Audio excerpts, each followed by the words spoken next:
Hi everyone, it's lovely to see you. I'm Lorna and we are going to be reading The Mystery of Smugglers' Wreck by Helen Moss.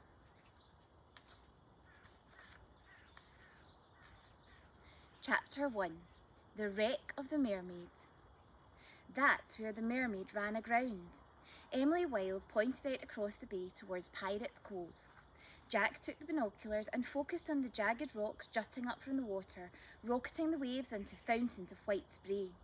Jack and his older brother Scott had only received Emily's text message, "New guest, VV interesting," half an hour ago, but they'd sprinted all the way to the lighthouse from Stone Cottage, where they were staying with their great-aunt Kate for the Easter holidays.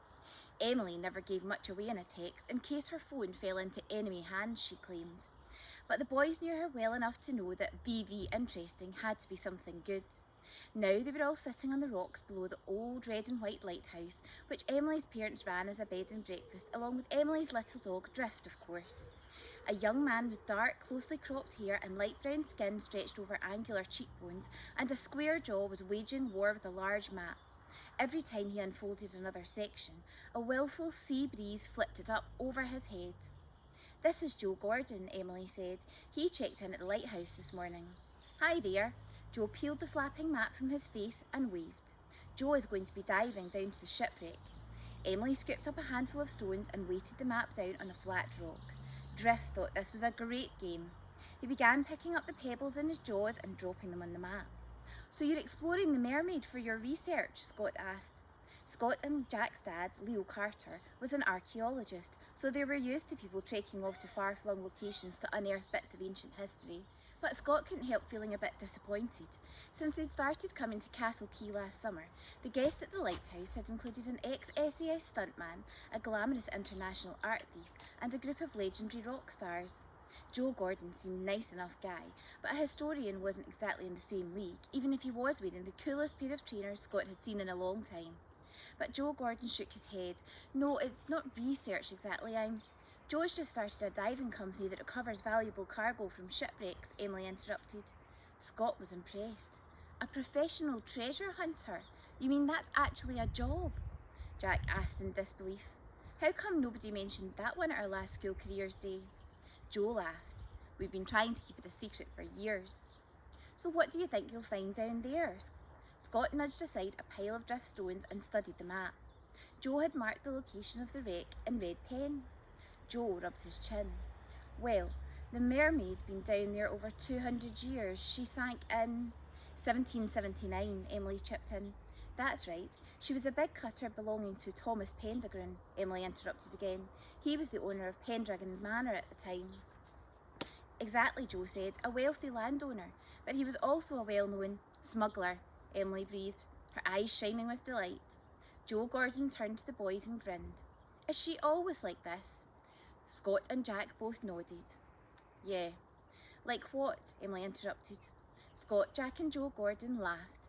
"You haven't let Joe finish a single sentence, Scott explained. Jack came to Emily's defence. "She can't help it. Smuggling is one of Emily's favourite subjects, along with espionage and criminal investigation. She's totally obsessed." "I am not obsessed," Emily protested, raking tresses of long conker brown hair out of her eyes. She was seriously considering giving both Scott and Jack a hefty shove, but she stopped herself. For a start, they might fall off the rocks into the sea. And maybe they have a point, she thought reluctantly. "I suppose I have been bulldozing Joe a bit. Okay, I promise I won't butt in any more." She laughed and mimed a lip-zipping action. Joe Gordon smiled. "It's okay. I don't blame you for being interested. The history of smuggling in Cornwall is fascinating. It was big business in the 18th century. Brandy, silver, tobacco, tea, silks. Most people around here were involved in one way or another. It was one of the few ways to make a living. And everyone hated the customs men who came to collect the taxes," Emily said. Then she clapped her hand over her mouth. "Oops, I'm doing it again." "That's all right. You go for it," Joe said with a grin. "You obviously know your stuff." The inlets near Pirate Cove and further west around Keyhole Cove were perfect places to land the smuggled goods, Emily explained, because only local sailors knew how to navigate the treacherous rocks. Customs boats wouldn't dare approach. "Tell me about it," Jack laughed, remembering their own recent escapade saving a drowning man in Keyhole Cove. "Those rocks were lethal." So how come the mermaid ran aground if the smugglers knew their right way round? Scott asked, as logical as ever. Thomas Pendragon was betrayed, Emily said dramatically. She remembered the story well. Old Bob the fisherman had told it to her many a time. One of the servants at Pendragon Manor had been accused of stealing from the house, so she decided to get her revenge. She found out where the mermaid would next be sailing from France with a cargo of contraband, and she tipped off the customs men. They overpowered the smugglers' landing party, the men who were waiting to help unload, and then lay in wait at Pirate Cove to catch the smugglers as they came ashore. But one of Pendragon's men on the island heard about the ambush plan and lit a fire on the cliff near the castle to warn him. Jack followed Emily's gaze up to the ruined castle high on the cliff top. He could almost see the beacon burning. So what happened? Pendragon tried to retreat, but it was too late. The customs men fired on them from land and from small boats, Emily went on. In all the confusion, the mermaid hit the rocks and sank. All hands, including Pendragon, were drowned. Wow, whistled Jack. Cool story. He turned to Joe Gordon. And now you're going to salvage all the smuggled cargo from the wreck. His imagination was running on turbo power, conjuring up an underwater Aladdin's cave of gold ingots and glittering jewels. Joe shook his head. Unfortunately, there's not much left down there. There have been loads of dives over the years and anything valuable has been taken already. No, I'm looking for the body of Thomas Pendragon. Scott frowned. Surely it's just a skeleton. It's what the skeleton's wearing I'm interested in, Joe said. Jack was puzzled. But won't all the cloth have rotted into fish food by now? I'm not after his clothes, Joe explained. The company that now own the Pendragon estate contacted me a few weeks ago. Their lawyers found an old letter in the library at the manor. It's from Thomas Pendragon to his son. It mentions a special compass with some kind of map or code engraved into the brass lid, revealing the secret hiding place where Pendragon and other smugglers stashed their contraband before selling it on. To this day, it's never been found. Secret hiding place? The thrilling word sent a shiver down Jack's spine. This story just kept getting better.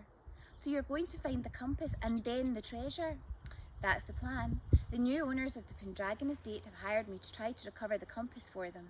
In the old letter, Pendragon told his son that he always wore the compass on a chain around his neck. Suddenly, Scott noticed that they'd been talking about smuggling for 2 whole minutes, and Emily hadn't interrupted once. Are you all right, Em? He asked. What? Emily murmured. She'd hardly heard Scott's question. She was too busy gazing out towards Pirate Cove. Somewhere, far beneath those cold, deep waters, the wreck of the mermaid had lain silent for hundreds of years, along with her ghostly skeleton crew and the key to a secret hoard of forgotten treasures.